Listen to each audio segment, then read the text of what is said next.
Žarko Trušnovec je upokojeni diplomirani psiholog, ki je svoje življenje posvetil humanitarni dejavnosti. Prvič se je z delom na tem področju srečal že zelo zgodaj. To je bilo pravzaprav že v gimnaziji.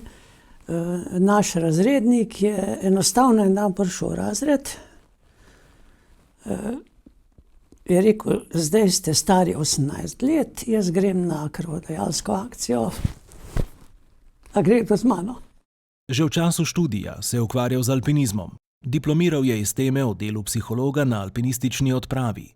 Vodil je več odprav. Njegove izkušnje so bile zelo pomembne, predvsem v prvih letih delovanja Soškega alpinističnega odseka, katerega načelnik je bil med letoma 1982 in 1985.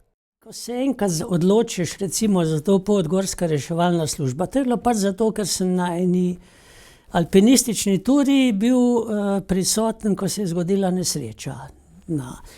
Na drugi postaji v Kranju, brez kakršnih koli izkušenj na tem področju. In tista situacija, ko smo videli, da smo nekomu res takrat rešili življenje, je razlog za eno tako odločitev. Potem te pa pač življenje pelje naprej. Če se za nekaj odločiš, pa če ugotoviš, da je dobro, to pol olajša naslednjo odločitev.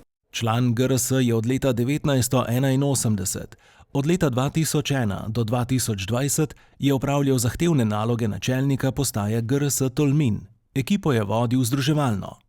Pri tem delu, po njegovem mnenju, ni prostora za iskanje morebitnih medsebojnih, tudi političnih razlik, temveč je potrebno vso energijo osredotočati na strokovno delo.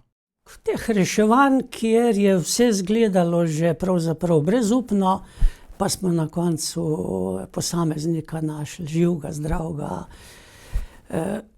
Ko smo rešili kakšnega, kjer je izgledala stvar veliko bolj kritična, kot se je pol izkazalo na koncu, in je pravzaprav preživel zato, ker smo do časa pa na ta prav način pristopili k reševanju. Je bilo pa teh dogodkov kar nekaj. Poklicno je Žarko Trušnovec opravljal delo psihologa na osnovni šoli Franceta Bevka v Tolminu.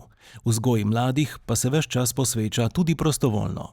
Na planinskih taborih oblikuje programe tako, da usmerjajo mlade v delo za druge, vzgajajo jih proti nasilju in jih spodbujajo k izbiranju zdravih in odgovornih poti. Kar se predvsem tega tiče, prve pomoči, krvodajalstva, pa tudi odločitve za prostovoljske organizacije, otroci še nimajo predsodkov. In če jih zagrabiš takrat, ko še nimajo predsodkov, potem se veliko lažje odločijo za to, da bodo pač šli v to smer. Začeti je treba dosti zgodaj. Če grem na to prostovoljstvo, krvodajalstvo ali pa ekipe prve pomoči, vsi tisti, ki so prišli zraven, so v glavnem ostali, številni so se zaradi tega tudi odločili za to smer študija. Pri organizaciji usposabljanja za nudenje prve pomoči v okviru osnovnošolskih programov, varstva pred nesrečami, na tečajih za odrasle in na mladinskih taborih uspešno sodeluje z Rdečim križem. V slovenskem merilu je upoštevanje vreden svetovalec in predavatelj na izobraževalnih programih pripadnikov civilne zaščite ter preventivnih programih za mladino. Še zmeraj delam za zdravstveni dom, kolikor zmorem pri gorski reševalni službi, še zmeraj imam nekaj taborov. Jaz si pravzaprav drugače težko predstavljam, da bi kar z vsem nehal, to ne gre.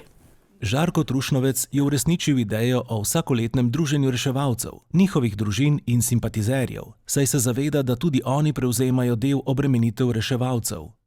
Bil je tudi začetnik in več let vodja državne ekipe za psihološko pomoč civilne zaščite, ki se aktivira na poziv ob večjih naravnih ali drugih nesrečah.